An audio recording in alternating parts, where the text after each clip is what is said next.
नमस्कार फ्रेंड्स, मैं चंदन कुमार आप लोग का स्वागत करता हूं आपके अपने यूट्यूब चैनल गजब जीके जीएस में। फ्रेंड्स, आज के इस एपिसोड में हम लोग पढ़ने वाले हैं अभिलेख के बारे में।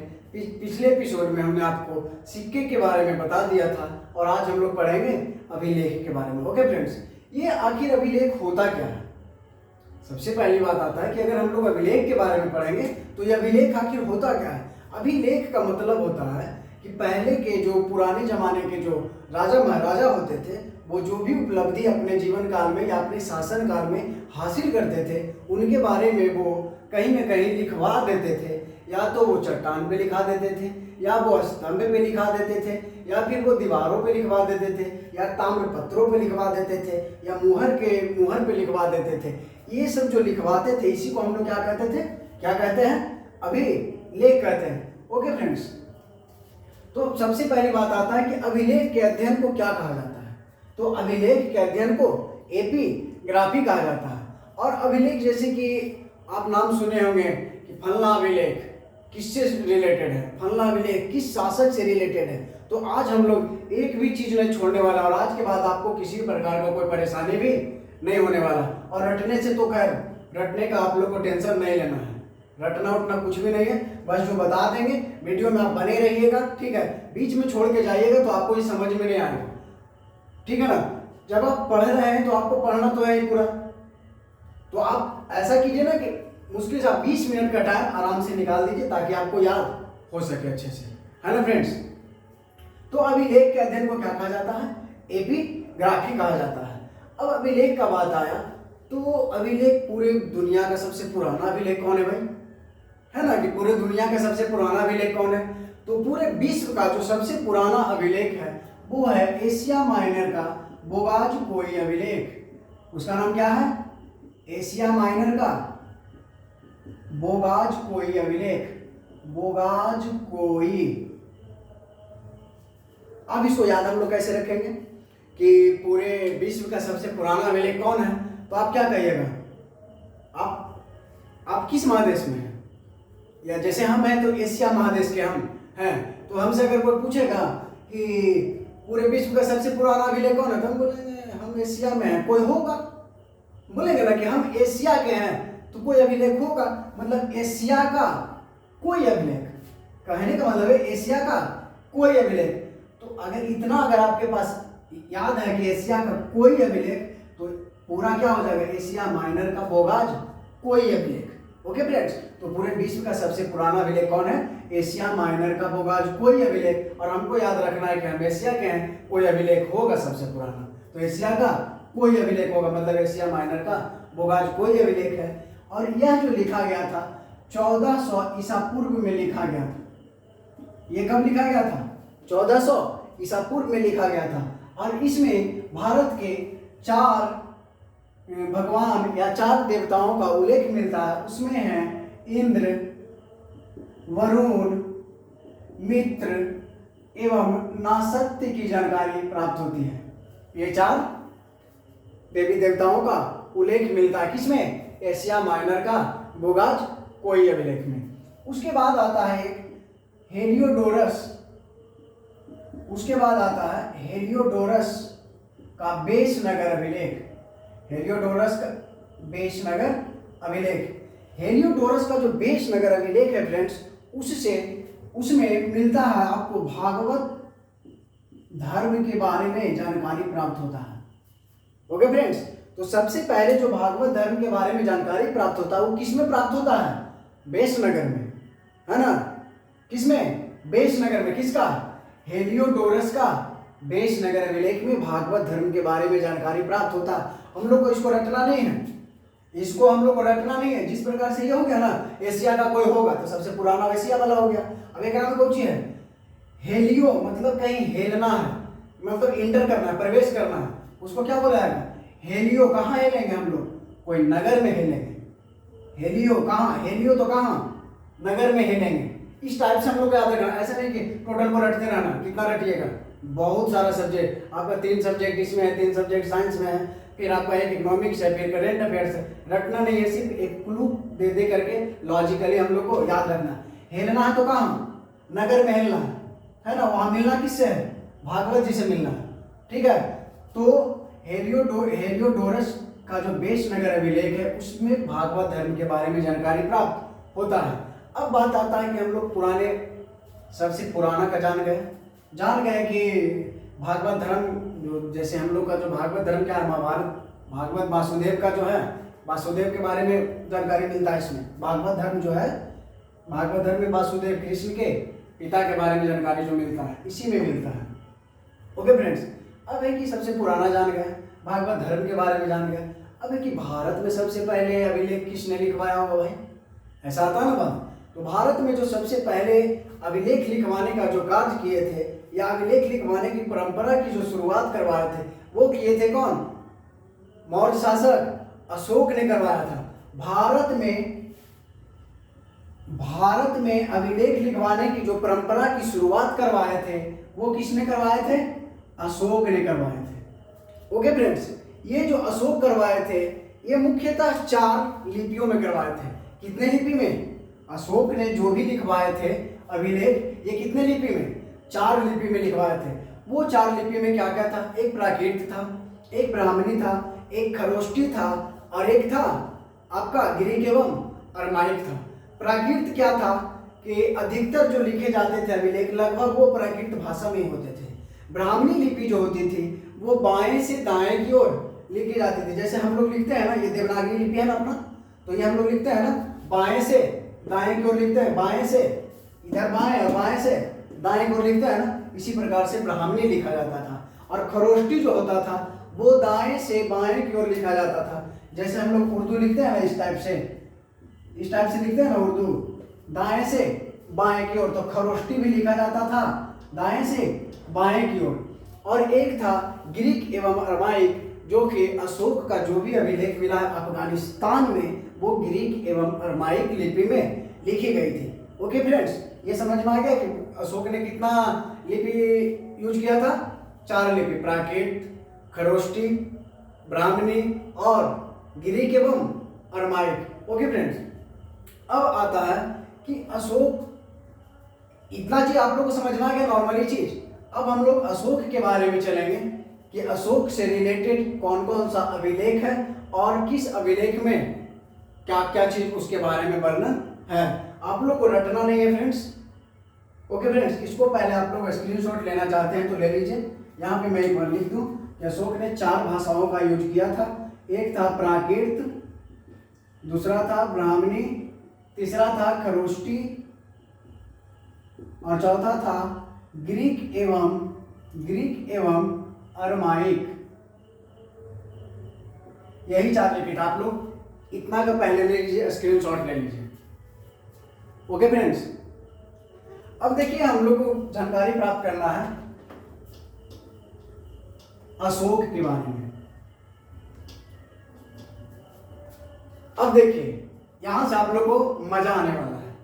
ओके फ्रेंड्स, अब आता है कि आपसे अगर क्वेश्चन पूछेगा कि अशोक का नाम अशोक किस अभिलेख में मिलता है, अशोक का नाम अशोक किस अभिलेख में मिलता है, तो मस्की एवं गुर्जरा अभिलेख में अशोक का नाम अशोक मिलता है।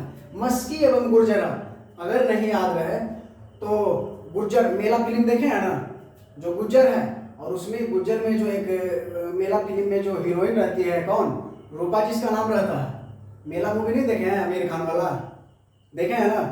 तो गुर्जरा अभिलेख एवं मस्की अभिलेख में अशोक का नाम, इसमें पता चलता है अशोक का नाम,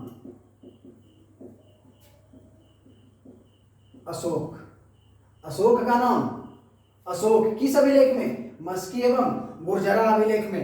आप लोग जानते हैं कि मेला मूवी में जो गुर्जर विलन था और मस्की जो थी रूपा वो चलती थी, पूरा मस्की मार करके चलती थी ना वो, तो अशोक का नाम अशोक चलता किस में मिला, मस्की एवं गुर्जरा अभिलेख में अशोक का नाम अशोक मिला। उसके बाद है कि अशोक का जो नाम, अशोक का जो जूनागढ़ अभिलेख है उससे क्या चीज का जानकारी मिलता है, तो अशोक को जूनागढ़ अभिलेख में मगधाधिराज बताया गया है। क्या चीज, मगधाधिराज। फ्रेंड्स इसे अच्छे से समझेंगे क्योंकि अगर आप किसी भी लेवल के एग्जाम की तैयारी करते हो तो ये सारे क्वेश्चन पूछने की संभावना बहुत ज़्यादा है। ओके फ्रेंड्स, अगर आपसे क्वेश्चन पूछ देगा कि अशोक को मगधाधिराज किस अभिलेख में कहा गया है, तो जूनागढ़ अभिलेख में कहा गया है। अब पुराणों में अशोक को अशोक वर्धन कहा गया है। क्या कहा गया है? पुराणों में अशोक को अशोक वर्धन कहा गया है। ओके फ्रेंड्स, और जूनागढ़ में मगधाधिराज बोले तो राजगृह का क्षेत्र। ओके फ्रेंड्स, ये मगधाधिराज राजगृह पाटलिपुत्रा उस समय जहां भी था, मगध का जो भी राज था उसका वो क्या कहलाते थे? अशोक, मगधाधिराज। पुराणों में अशोक को कहा गया है अशोक वर्धन। अब देखिए, ये कौशाम्बी एवं प्रयाग प्रशस्ति अभिलेख में किसका उल्लेख है? कौशाम्बी जो अभिलेख था अशोक का, उसमें अशोक के दूसरी पत्नी कुरुवाकी का उल्लेख है, जो कि अशोक का प्रिय पत्नी थी। कौन? कुरुवाकी। उसका नाम क्या था? कुरुवाकी। ये अशोक की प्रिय पत्नी थी कुरुवाकी, एवं इसी से उत्पन्न जो एक पुत्र था उसका नाम था तीवर। क्या था? तीवर। तो देखिए, कौशाम्बी एवं प्रयाग, मैं बताऊंगा कि प्रयाग इसको मैं क्यों बोल रहा हूं, आगे ही आएगा, जब समुद्रगुप्त आएगा तो बताएंगे।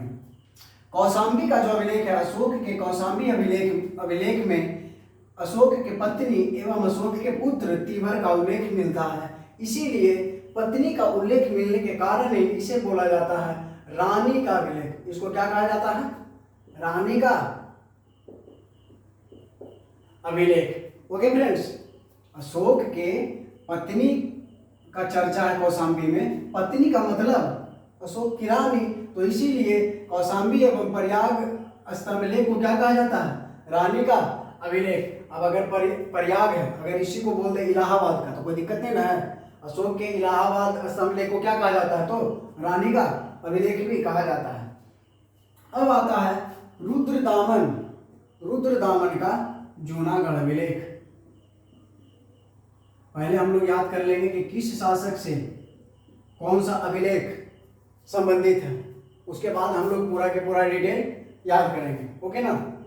तो रुद्रदामन का जूनागढ़ अभिलेख, तो आपसे पूछेगा कि रुद्रदामन का कौन सा अभिलेख है? जूनागढ़। देखिए, अब आपको लग रहा होगा कि अच्छा, आप बता रहे थे अभी अशोक का जूनागढ़ अभिलेख, तो ऐसा थोड़ी है कि एक स्थल पे सिर्फ एक ही राजा शासन करता है। जैसे ही उस राजा की मृत्यु होती है तो कोई ना कोई नए शासक आते हैं, शासन चलाते हैं। तो उसी प्रकार से आपका अशोक का जूनागढ़ अभिलेख भी था, तो रुद्रदामन ने भी जूनागढ़ अभिलेख लिखवाए थे। इसमें क्या चर्चा है जो पहले पूरा बता देता हूँ, उसके बाद हम बताते हैं। फिर है समुद्रगुप्त का प्रयाग प्रशस्ति अभिलेख। समुद्रगुप्त का प्रयाग प्रशस्ति अभिलेख। समुद्र और यहाँ पे क्या है? प्रयाग। इसको हम याद कैसे रखेंगे? इधर समुद्र है और इधर प्रयाग है। तो प्रयाग में आप जानते होंगे कि गंगा, यमुना एवं सरस्वती का मिलन होता है। कहाँ पे? प्रयागराज में, है ना फ्रेंड्स? तो गंगा, यमुना एवं सरस्वती का जहाँ पे 3 नदियों का मिलन होगा, वहां समुद्र के जैसा नहीं बन जाएगा नजारा? फ्रेंड्स सोच के देखिए कि जहाँ पे गंगा, यमुना, सरस्वती का मिलन होगा, वहां समुद्र के जैसा बनेगा कि नहीं? तो समुद्रगुप्त का प्रयाग प्रशस्ति अभिलेख है। उसके बाद है चंद्रगुप्त द्वितीय का, एक है महरौली। चंद्रगुप्त द्वितीय का एक महरौली है और एक है उदयगिरी अभिलेख। उदयगिरी अभिलेख। देखिए, ये चंद्र है और यहाँ क्या है? मेहरारू। तो चंद्र उदय हुआ और हम लोग को मेहरारू भी कैसा चाहिए? चांद जैसा ही चाहिए ना? चाहिए कि नहीं चाहिए? मेहरारू आपको कैसा चाहिए? चांद जैसा चाहिए। तो चंद्रगुप्त का महरौली, मेहरारू याद रखिए ना, चंद्रगुप्त का महरौली एवं उदयगिरी। चांद उदय ही होता है ना, चांद रात में क्या होता है? उदय होता है। तो चंद्रगुप्त द्वितीय का 2 अभिलेख है, इसको एकदम याद रखिएगा।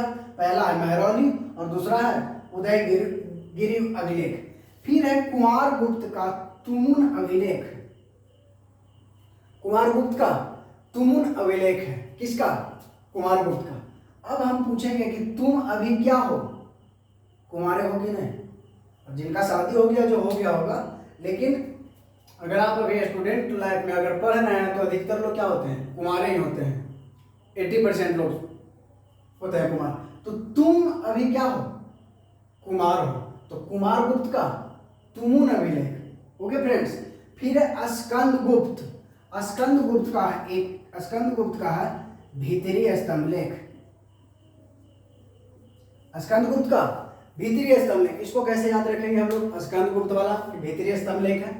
तो शकरकंद जानते हैं ना, शकरकंद, उसको मिथिला लैंग्वेज में बोला जाता है अलुआ, ठीक है ना। और इधर जो है मगध का जो क्षेत्र है, पाटलिपुत्रा का क्षेत्र है, और भी क्षेत्र है जैसे, तो शकरकंद या स्कंद गुप्त है। तो शकरकंद कहाँ पे उपजता है, कहाँ उपजता है, जमीन के भीतरी। तो स्कंद या शकरकंद है ना, तो शकरकंद कहाँ, भीतरी, जमीन के भीतरी। तो स्कंद गुप्त भीतरी स्तंभ लेख। आपसे पूछेगा कि भीतरी स्तंभ लेख किस शासक से संबंधित है, तो किस शासक से है, स्कंद गुप्त से है। उसके बाद है भानुगुप्त। भानुगुप्त का एरन अभिलेख। भानुगुप्त का एरन अभिलेख, इसमें देखिए भानु एरन, रन मिस क्या होता है, दौड़ना, रन मिस दौड़ना, दौड़ रहे हैं आप, इसका मतलब क्या है, भाग रहे हैं कि नहीं। तो भानुगुप्त का एरन अभिलेख, रन मिस क्या होता है, भागना, भानुगुप्त का एरन अभिलेख। तो एरन अभिलेख किससे संबंधित है, भानुगुप्त से है। उसके बाद है खारवेल। खारवेल का आता है फ्रेंड्स हाथी गुफा अभिलेख। हाथी गुफा अभिलेख किसका, खारवेल का। इधर बैल है, इधर कोची है, हाथी है, इधर बैल है और इधर हाथी है। तो खारवेल का हाथी गुफा अभिलेख होता है। आपसे पूछेगा कि हाथी गुफा अभिलेख निम्नलिखित में से किस शासक से संबंधित है, ऑप्शन दे देगा स्कंद गुप्त, भानुगुप्त, खारवेल या पुलकेशिन द्वितीय। तो आपको क्या मानना है, हाथी आ गया तो बैल मार के निकल जाएंगे, कोई दिक्कत है नहीं ना। उसके बाद है पुलकेशिन द्वितीय। पुलकेशिन द्वितीय का है ऐहोल अभिलेख। पुलकेशिन द्वितीय का ऐहोल अभिलेख। अब एक बात आपसे पूछते हैं, ऐहोल है ना, होल का मतलब क्या होता है, छेद होता है। तो छेद होता है क्या चीज में, होल का मतलब ये पार से ऊपर में होता है, बहुत बड़ा होल हो गया। वो होल होता क्या चीज में, पुल में होता है ना। तो पुलकेशिन द्वितीय का ऐहोल अभिलेख। ओके फ्रेंड्स, मैं आशा करता हूँ कि इसमें आप लोग को प्रॉब्लम नहीं हुआ होगा। पहला है कि अशोक का नाम, ये चलिए चार को में, तो आप ऊपर वाले चार को में आप लोग को परेशानी तो नहीं हुआ होगा। उसके बाद है रुद्रदामन का जूनागढ़ अभिलेख। रुद्रदामन का जूनागढ़ अभिलेख। ओके, समुद्रगुप्त, इसको आप लोग को याद रखना है, रुद्रदामन का जूनागढ़ अभिलेख। इसमें से जो भी चीज पूछता है मैं अभी बता रहा हूँ, एक बार पहले फिर से मैं बता दूं।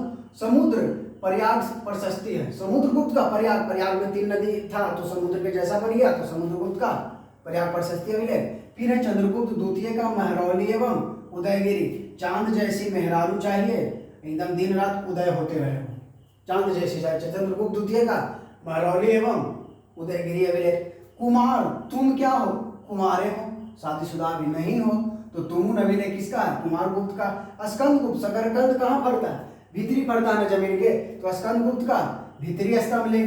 भानुगुप्त का, भानु मतलब भागना, एरन अभिलेख, रणमिश भागना होता है ना, तो भानुगुप्त का एरन अभिलेख। खारवेल यानी बैल यानी हाथी। ओके फ्रेंड्स, अब पुल में क्या होता है, होल होता है, तो पुलकेशिन द्वितीय का ऐहोल अभिलेख। अब हम लोग देखेंगे और भी कुछ अभिलेख हैं, उसके बारे में पहले देख लेंगे। जैसे कि एक है राजा भोज, एक क्या है, राजा भोज है। उसके बाद राजा भोज का आता है ग्वालियर प्रशस्ति। मैं याद भी करवा देता हूं, पहले मैं लिख देता हूं। राजा भोज का क्या है, ग्वालियर प्रशस्ति। उसके बाद आता है विजय सेन। विजय सेन का है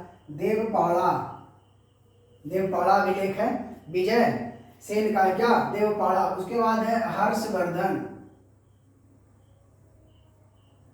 उसके बाद है हर्षवर्धन का जो अभिलेख है वो है मधुबन एवं बांसखेड़ा, मधुबन एवं बांसखेड़ा। मैं बता रहा हूं, पहले लिख दे रहा हूं। Okay friends.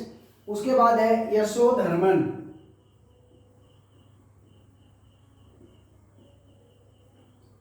उसके बाद है यशोधर्मन का मंदसौर अभिलेख,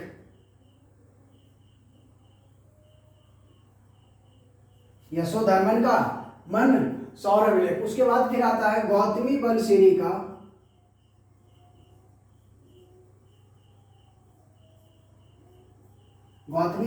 का नासिक अभिलेख। देखिए इसको याद कैसे रखना है। इधर का आप लोग को याद हो गया ना, भानुगुप्त भागना तरन, ये सब याद आपको हो गया ना। अब देखिए राजा भोज का ग्वालियर प्रशस्ति अभिलेख। आप मध्य प्रदेश की राजधानी जानते होंगे, कहाँ है, भोपाल है। मध्य प्रदेश की राजधानी कहाँ है, भोपाल। जो कि भोपाल का नाम भोपाल पड़ा था यही राजा भोज के नाम पे। तो राजा भोज भी कहाँ, एमपी के, तो ग्वालियर भी कहाँ है, एमपी में है, भोपाल। भोज से भोपाल, राजा भोज के नाम पे ही भोपाल शहर का नाम क्या पड़ा है, भोपाल। और जब एमपी में ही भोपाल भी है और कौन है, ग्वालियर भी है। अगर नहीं ऐसे नहीं याद रख होता है तो हम भारत के जो भी यादव हैं या जो भी ग्वाला हैं सब क्या हैं, सब के सब राजा है ना। तो राजा कौन है, ग्वाला है, तो राजा भोज, ग्वालियर प्रशस्ति। ओके। फिर एक विजय सेन का देवपाड़ा। अब हम लोग को विजय हासिल करना होता है तो हम लोग क्या करते हैं, या देवता या देव, हम पेड़ा चढ़ाएंगे। देवपाड़ा, विजय सेन का देवपाड़ा अभिलेख है। उसके बाद है हर्षवर्धन।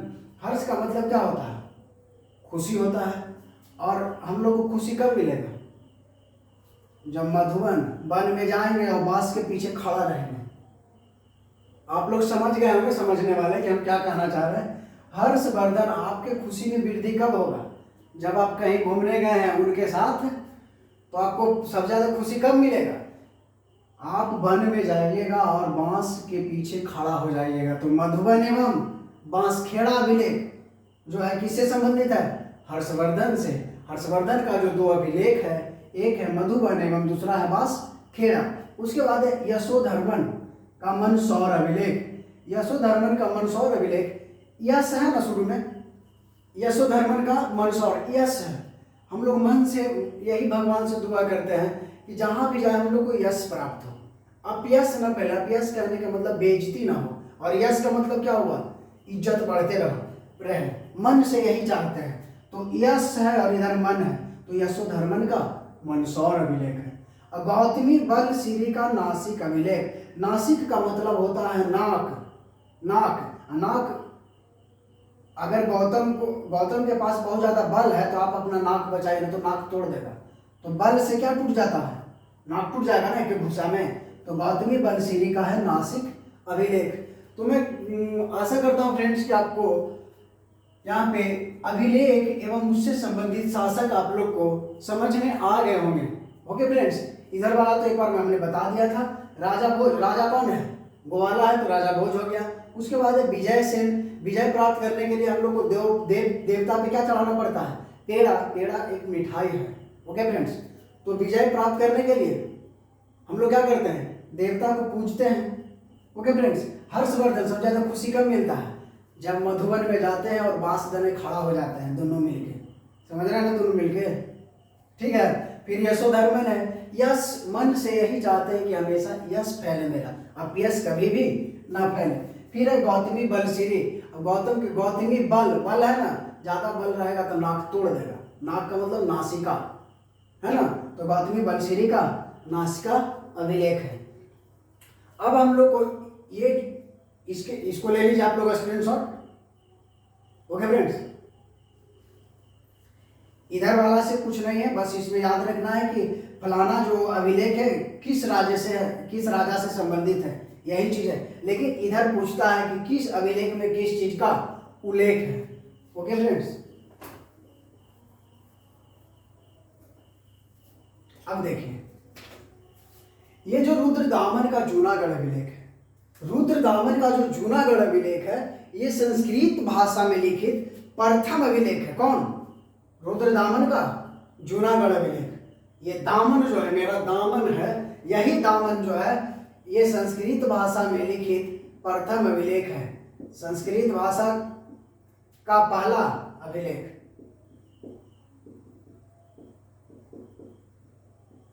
संस्कृत भाषा का पहला अभिलेख। अगर क्वेश्चन आपसे पूछ दे कि संस्कृत भाषा में लिखित प्रथम अभिलेख कौन है, तो कौन है? रुद्रदामन का जूनागढ़ अभिलेख है। इसी रुद्रदामन के जूनागढ़ अभिलेख में, इसी रुद्रदामन के जूनागढ़ अभिलेख में सुदर्शन झील के बारे में जानकारी प्राप्त मिलता है। किसका? यही रुद्रदामन का जूनागढ़ अभिलेख में सुदर्शन झील के बारे में जानकारी प्राप्त होता है। किसका? सुदर्शन झील के निर्माण। और सुदर्शन झील का निर्माण करवाए किसने थे? तो चंद्रगुप्त मौर्य ने करवाए थे। ये VVI क्वेश्चन है फ्रेंड्स, इसे आप माइंड में रखेंगे। तो संस्कृत भाषा में लिखित पहला जो अभिलेख था वो कौन था? रुद्रदामन का जूनागढ़ अभिलेख। और इसी अभिलेख में सुदर्शन झील के निर्माण का जानकारी प्राप्त होता है। और सुदर्शन झील का निर्माण किसने करवाया था? तो चंद्रगुप्त मौर्य ने करवाया था। और इस समय जो चंद्रगुप्त मौर्य, सुदर्शन झील के बारे में बता दूं, सुदर्शन झील के बारे में अगर आप लोग 5 मिनट टाइम देंगे तो सुदर्शन झील के बारे में हम जानकारी दे दें। तो देखिए, सुदर्शन झील का निर्माण करवाए थे कौन? चंद्रगुप्त मौर्य। और सुदर्शन झील का निर्माण करवाए थे चंद्रगुप्त मौर्य। और उस समय चंद्रगुप्त मौर्य के जो राज्यपाल थे वो थे पुष्यगुप्त वैश्य। पुष्यगुप्त वैश्य थे। ओके फ्रेंड्स, सुदर्शन झील के बारे में, सुदर्शन झील का निर्माण जो करवाए थे चंद्रगुप्त मौर्य करवाए थे। और उस समय उसके राज्यपाल कौन थे? पुष्यगुप्त वैश्य थे। और सुदर्शन झील के निर्माण के बारे में जो प्रथम जानकारी प्राप्त होता है सबसे पहली बार, वो रुद्रदामन का जूनागढ़ अभिलेख में प्राप्त होता है। सुदर्शन झील के बारे में जानकारी। ओके फ्रेंड्स, उसके बाद आते हैं सुदर्शन झील के बारे। ये तो हो गया आपका सुदर्शन झील का निर्माण। लेकिन सुदर्शन झील का पुनर्निर्माण से रिलेटेड, सुदर्शन झील के पुनर्निर्माण से रिलेटेड 3 शासक और आते हैं। कौन कौन? 3 शासक और आते हैं। अशोक आते हैं। ओके, उसके बाद में आते हैं, अशोक के बाद आपका रुद्रदामन आते हैं, फिर स्कंदगुप्त आते हैं। यही सब क्या आते हैं? सब के सब आते हैं। तो इसका जब हम आगे चलेंगे ना तो इसके सुदर्शन झील के बारे में आपको हम बताएंगे। जैसे अशोक का था राज्यपाल तो साफ था, है ना फ्रेंड। फिर स्कंदगुप्त का जो था वो था चक्रपालित करके था। ये सब मिल करके जो था सब निर्माण करवाया था। लेकिन आपका जो सबसे मेन क्वेश्चन आता है कि सुदर्शन झील के निर्माण किसने करवाया था, तो चंद्रगुप्त मौर्य ने करवाया था। और उस समय उनके राज्यपाल कौन थे? पुष्यगुप्त वैश्य थे। उसके बाद पूछता है कि सुदर्शन झील का पुनर्निर्माण किसने करवाया था, तो अशोक ने भी करवाया था, पुनर्निर्माण करवाया था। ओके फ्रेंड्स, ये चीज समझ में आ गया ना। अब आता है कि समुद्रगुप्त का प्रयाग प्रशस्ति अभिलेख। समुद्रगुप्त का प्रयाग प्रशस्ति अभिलेख में किस चीज के बारे में जानकारी मिलता है? तो समुद्रगुप्त का जो प्रयाग प्रशस्ति अभिलेख है, ये प्रयाग प्रशस्ति अभिलेख कैसे है जो पहले बताते हैं। ये जो अशोक का कौशाम्बी एवं प्रयाग प्रशस्ति अभिलेख था, इसको अकबर ने, जो मुगल शासक था अकबर, वो कहाँ ले आया था? इलाहाबाद ले आया था। किसको? कौशाम्बी अभिलेख को। यही प्रयाग प्रशस्ति अभिलेख को कहाँ ले आया था? इलाहाबाद। ओके फ्रेंड्स, अब समुद्रगुप्त के प्रयाग प्रशस्ति जो अभिलेख है, इसी अभिलेख को रानी का अभिलेख भी कहा जाता है, क्योंकि ये दोनों अभिलेख क्या है? सेम ही है। जिसको कौन ले आया था? अशोक के कौशाम्बी अभिलेख एवं प्रयाग प्रशस्ति अभिलेख एवं इलाहाबाद के अभिलेख को इलाहाबाद में लाने का श्रेय किसको जाता है? तो अकबर को जाता है। ओके फ्रेंड्स, फिर है चंद्रगुप्त द्वितीय का महरौली अभिलेख। चंद्रगुप्त द्वितीय का जो महरौली अभिलेख है, इस अभिलेख में चंद्रगुप्त द्वितीय का महरौली अभिलेख में चंद्रगुप्त द्वितीय का शासन का जानकारी मिलता है। क्या चीज का? शासन का जानकारी मिलता है। ओके फ्रेंड्स, चंद्रगुप्त द्वितीय का शासन का जानकारी जो मिलता है चंद्रगुप्त द्वितीय के किस अभिलेख में? तो महरौली के अभिलेख में। ऐसे भी आजकल के जो जेंट्स होते हैं वो अपने मेहरारू पे शासन दिखा करके समझते हैं कि हम बहुत बड़े मर्द हैं। वही काम कौन कर रहे थे? चंद्रगुप्त द्वितीय महरौली अभिलेख में शासन का जानकारी याद करने के लिए बोल रहे हैं। शासन की जानकारी है। उदयगिरी अभिलेख में चंद्रगुप्त द्वितीय ने कहा था कि पूरे विश्व को जीत लेना है, पूरे विश्व को जीतना है। किसमें? चंद्रगुप्त द्वितीय का जो उदयगिरी अभिलेख था इसमें बताया गया है कि चंद्रगुप्त द्वितीय यानी कि विक्रमादित्य का, इसी का दूसरा नाम क्या है? विक्रमादित्य भी है। इसका इच्छा था कि पूरे विश्व को जीत लेंगे। ओके फ्रेंड्स, अब है कुमारगुप्त का तुमुन अभिलेख। कुमारगुप्त का तुमुन अभिलेख। तुम क्या हो? कुमारे हो, है ना? तो तुमुन अभिलेख में कुमारगुप्त को शरदकालीन सूर्य कहा गया है। क्या कहा गया है? शरदकालीन सूर्य। आपसे क्वेश्चन पूछेगा कि कुमारगुप्त को किस अभिलेख में शरदकालीन सूर्य कहा गया है? तो किस अभिलेख में कहा गया है? तुमुन अभिलेख में कहा गया है। फिर है स्कंदगुप्त का भीतरी स्तंभ लेख। स्कंदगुप्त का जो भीतरी स्तंभ लेख है इसमें हूनों के आक्रमण के बारे में जानकारी प्राप्त मिलता है। हूनों के आक्रमण का जानकारी मिलता है। किसमें? स्कंदगुप्त का भीतरी स्तंभ लेख में। भीतरी कौन? हून आक्रमण कर रहा था किस पे? स्कंदगुप्त के। अब है भानुगुप्त का एरन अभिलेख। भानुगुप्त का एरन अभिलेख एकदम VVI है फ्रेंड्स, उसको अच्छे से आप समझिएगा। भानुगुप्त का एरन अभिलेख कहने का मतलब हुआ कि रणवीर भागना होता ना तो क्यों भागेगा? अब किसी को जैसे भानुगुप्त के एरन अभिलेख में सती प्रथा का उल्लेख मिला है। किसका? भानुगुप्त के एरन अभिलेख में सती प्रथा का उल्लेख मिला है और इसमें गोपराज नामक सैनिक के पत्नी का गोपराज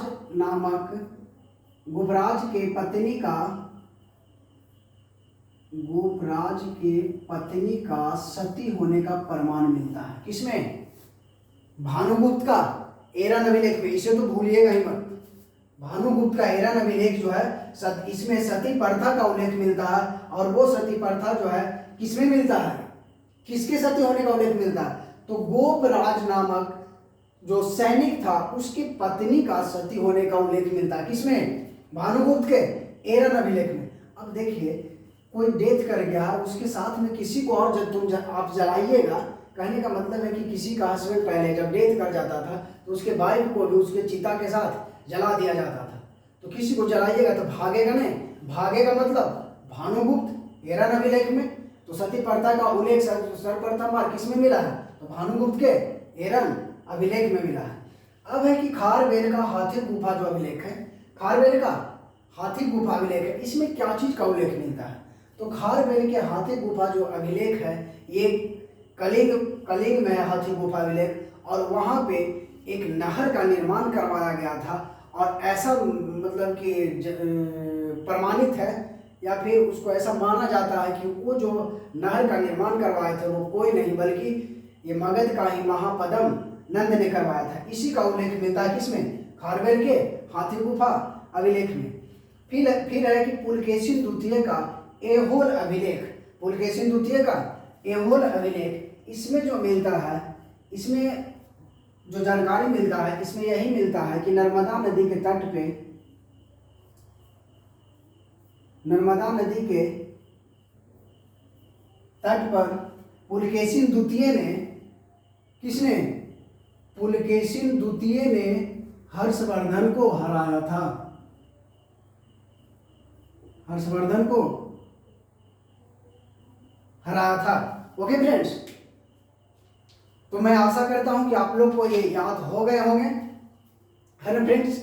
आप इसे अच्छे से आप नोट्स बनाइएगा, तब जाकर के आपको क्या हो जाएगा, टोटल का टोटल क्लियर हो जाएगा। जैसे मैं आपको बता रहा हूँ इसी प्रकार से आप भी किसी को बता सकते हैं, अगर एक बार आप नोट्स तैयार कर लीजिएगा तो। जैसे कि देखिए एक बार मैं बता दूं, रुद्रदामन का जूनागढ़ जो अभिलेख है, यह जो अभिलेख है संस्कृत भाषा में लिखित प्रथम अभिलेख है, जिसमें सुदर्शन झील के निर्माण के बारे में जानकारी प्राप्त होता है। और यह सुदर्शन झील का निर्माण किसने करवाया था, तो चंद्रगुप्त मौर्य ने करवाया था। और उसके राजपाल कौन थे, तो पुष्यगुप्त वैश्य थे। Okay friends. फिर है कि समुद्रगुप्त का प्रयाग प्रशस्ति अभिलेख, तो इसी को क्या बोला जाता है, रानी का अभिलेख, इसी को बोला जाता है समुद्रगुप्त के प्रयाग प्रशस्ति अभिलेख को ही।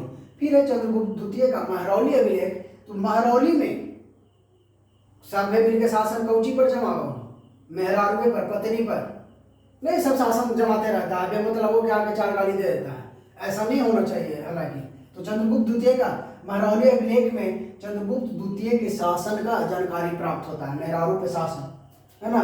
और उदयगिरी में, उदय पूरे दुनिया में उदय होना है। चंद्रगुप्त द्वितीय का कहना था कि हमको पूरा दुनिया को जीत लेना है। किस अभिलेख में, उदयगिरी अभिलेख में। कुमारगुप्त का जो तुमुन अभिलेख है, इसमें कुमारगुप्त को शरदकालीन सूर्य कहा गया है।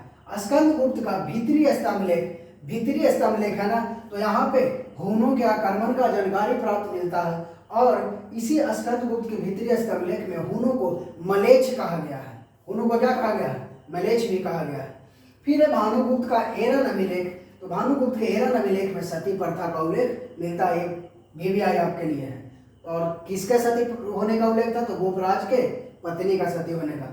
खारबैल का हाथी गुफा, बैल है और हाथी है, हाथी खारबैल के हाथी गुफा अभिलेख में कलिंग में एक नहर के निर्माण का जानकारी प्राप्त मिलता है। और यह अनुमान लगाया जाता है कि यह जो नहर का निर्माण करवाया था वो मगध के महापद्म नंद ने ही करवाए थे। और पुलकेशिन द्वितीय का ऐहोल अभिलेख जो है वो नर्मदा नदी के तट पर पुलकेशिन द्वितीय ने हर्षवर्धन को हराया था, इसी का जानकारी पुलकेशिन द्वितीय के ऐहोल अभिलेख में मिलता है। ऐसे भी पुल होगा क्या चीज है, नदी के तट पर ही होगा ना। नदी के तट पर लड़ गया था कौन, पुलकेशिन द्वितीय और हर्षवर्धन, तो हार गया था कौन, हर्षवर्धन। तो मैं आशा करता हूँ कि फ्रेंड्स आज का ये एपिसोड आपको अच्छा लगा होगा, क्योंकि बहुत ही वेरी वेरी इंपॉर्टेंट है एग्जाम के नज़रिए से। और अगर फ्रेंड्स आप लोग को अच्छा लगा होगा तो आप लोग कमेंट जरूर कीजिए और अपने फ्रेंड्स को भी ये शेयर कीजिए, ताकि ये जानकारी उन्हें भी प्राप्त हो सके और वो भी जिंदगी में कुछ आगे कर सके ये सारे टॉपिक को याद करके। क्योंकि ये जो भी चीज़ है ये कहानी तो है नहीं, आपको एग्जाम से रिलेटेड है। ओके फ्रेंड्स, फिर नेक्स्ट वीडियो में हम लोग मिलते हैं, तब तक के लिए जय हिंद जय भारत। Okay friends.